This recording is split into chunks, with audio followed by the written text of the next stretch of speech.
All right.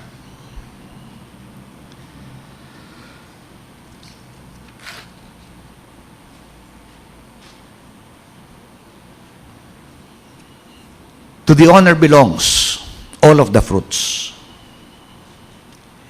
Do not forget, however, the rule under Article 443, a very important rule. Yeah? He who receives the fruits has the obligation to reimburse the expenses made by another person in their production, gathering, and preservation. Please take note that in Article 443, the law does not distinguish between people or persons in good faith and persons in bad faith. It applies to everyone. Okay? You might have been in bad faith, but as long as you spend for the production, gathering, and preservation of the fruits, the owner who is able to get back possession is obligated under Article 443 to reimburse you for the expenses you incurred in production, gathering, preservation.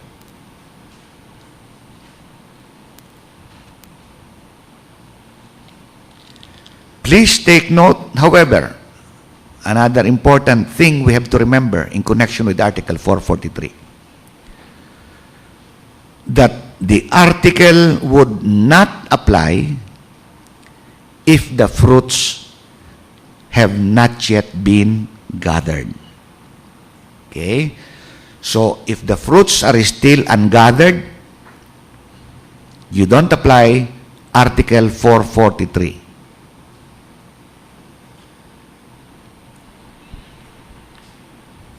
Consequently, if you happen to be in bad faith and you have not yet gathered these fruits, when the lawful owner or possessor recovers the property from you, you don't apply 443.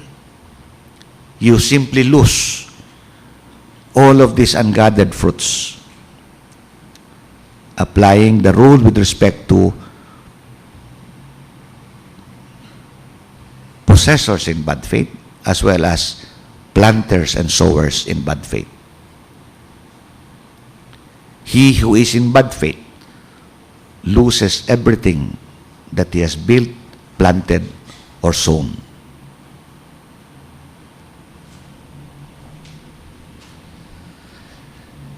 Article 445 tells us when these rules on accession with respect to immovable property would apply and when they would not.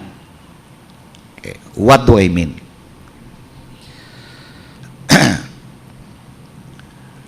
The law says whatever is built, planted, or sown on the land of another. Underline that word, land, that phrase, land of another. Together with the improvements and repairs made thereon, shall belong to the owner of the land.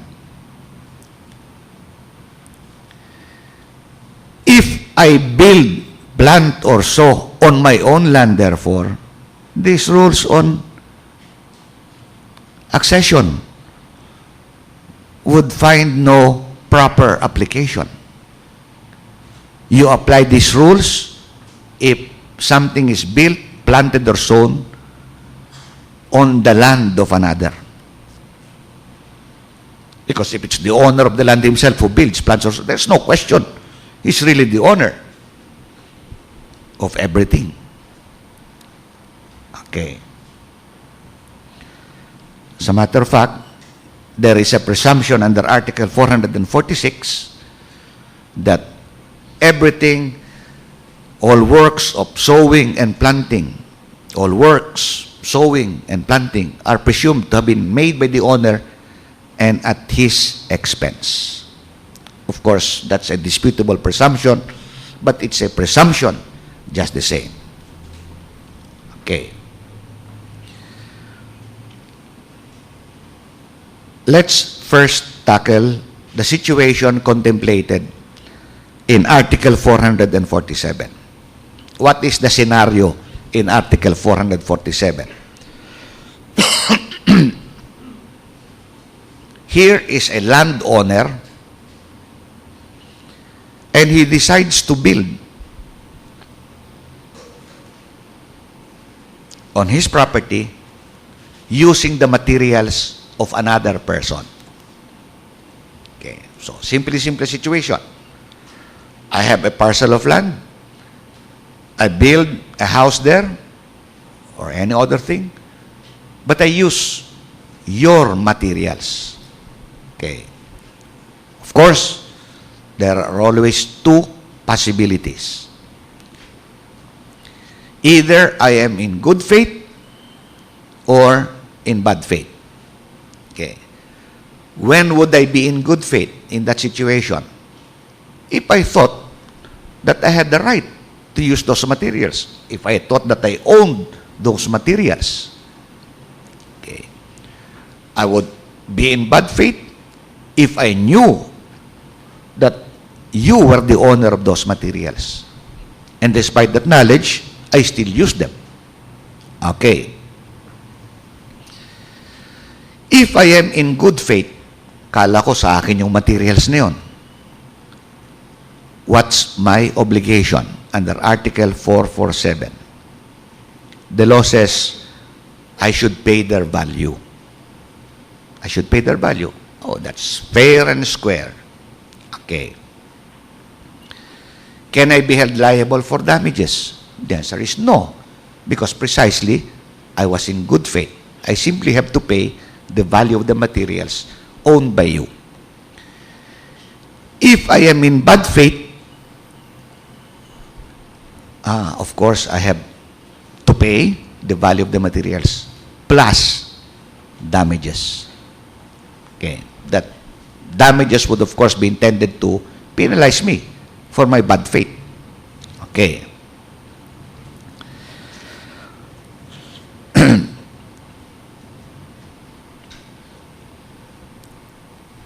What about you, the owner of the materials? What would be your rights? The law says you can remove your materials if it is possible to do so without injury to the work constructed.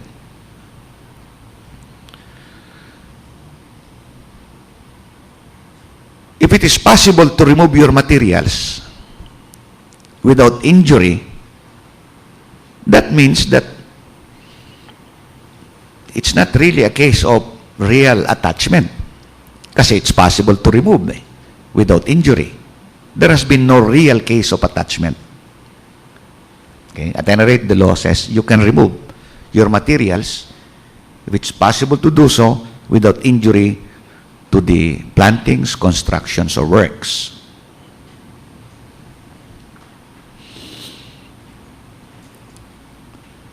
If I was in bad faith, however, the law says you can remove your materials in any case. Aside from your right to recover damages. Okay, so if I'm in good faith, limited right of removal on your part. All right. Scenario contemplated by Article 448. Here, the law contemplates a situation where there is a landowner and somebody builds, plants, or sows on his property. Okay. Again, we have to determine whether the builder, planter, or sower is in good faith or in bad faith. The landowner also, because even the landowner in that case can be in bad faith. When will the landowner be in bad faith in that situation? If he knew that somebody was building on his property and he permitted, he allowed the building to continue. Sige lang, magtayo ka dyan. Tapos ka, after a while, akin yan. Bad faith yun. Okay? Of course, if he was not aware that somebody was building, planting, or sowing on his property, he would obviously be in good faith. Now, the builder, planter, or sower, on the other hand, would be in good faith if he is not aware of any defect or flaw in his title or mode of acquisition. Okay. The builder thinks he owns that land, or he thought he had the legal right to build thereon. He'll be in good faith. If he was aware that he had no legal right to build on that property, but he built, planted just the same, he would obviously be in bad faith. Okay. What will be the respective rights? Assuming both parties, landowner and builder, are in good faith, the rights would be as follows. The landowner can appropriate what has been built, planted, or sown on his land.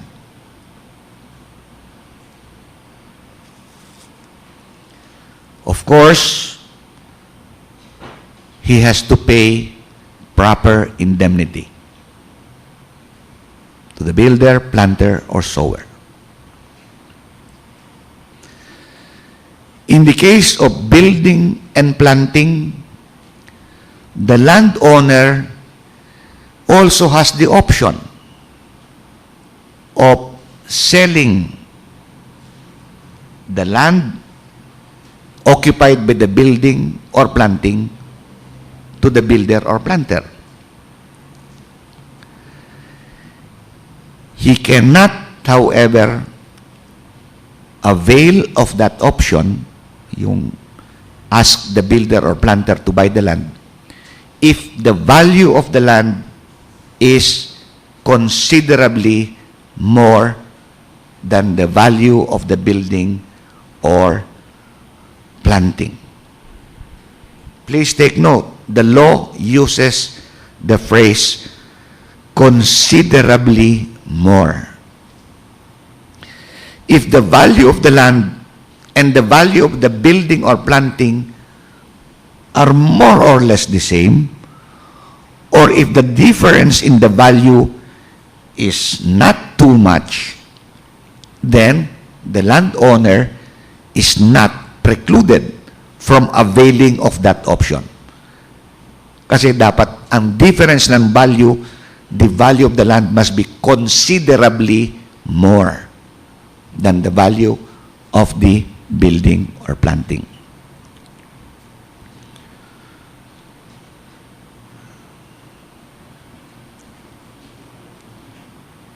In that case, they can simply enter into a lease agreement. If they cannot agree on the terms of the lease, the court shall fix the terms thereof, according to Article 448.